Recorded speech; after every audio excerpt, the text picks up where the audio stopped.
Ndakanamatira misodzi, Mwari vakapindura.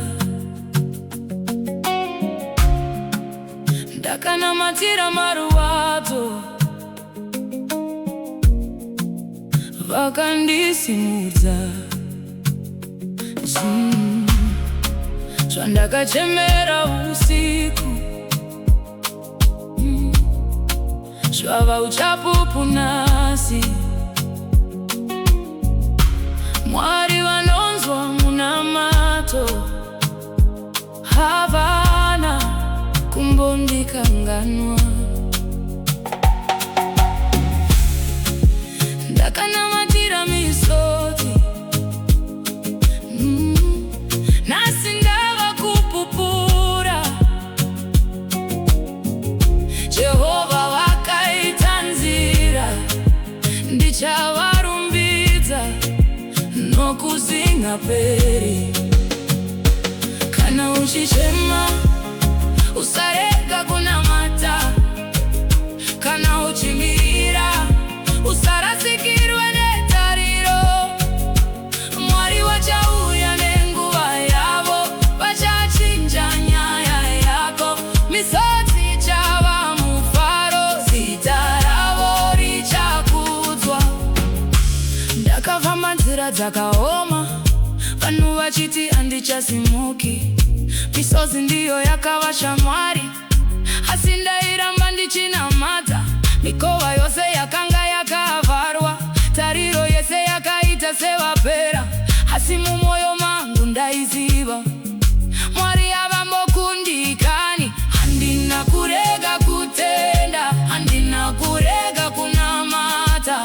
Nguva yaMwari payakasvika, zvose zvakashanduka. Ndakanamatira misodzi, Mwari vakapindura. Ndakanamatira marwadzo, vakandisimudza.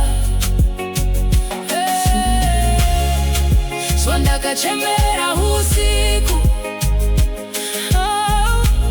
zvava uchapupu nhasi.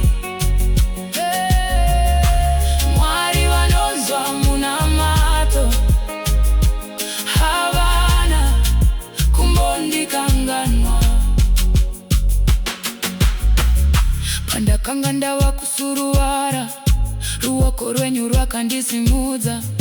Makashandura kuchema kwangu, kukava rwiyo rwemufaro. Makavhura mikova yandakanga ndisingaoni, makaita nzira mugwenga. Nhasi ndinopupura pamberi pavanhu, kuti Jehovha vanorarama. Kana uchichema, usarega kunamata. Kana uchimirira, usarasikirwe netariro. Mwari vachauya nenguva yavo, vachachinja nyaya yako. Misodzi chava mufaro, zita ravo richakudzwa. Ndakanamatira misodzi, ndakanamatira misodzi. Mwari vakapindura, Mwari vakapindura. Ndakanamatira marwadzo, ndakandisimudza, vakandisimudza. Zvandakachemera usiku, zvandakachemera, zvava uchapupu nhasi. Mwari vanonzwa munamato, havana kumbondikanganwa. Ndakanamatira misodzi, nhasi ndava kupupura. Jehovha vakaita nzira, chava rumbidza nokusinga peri.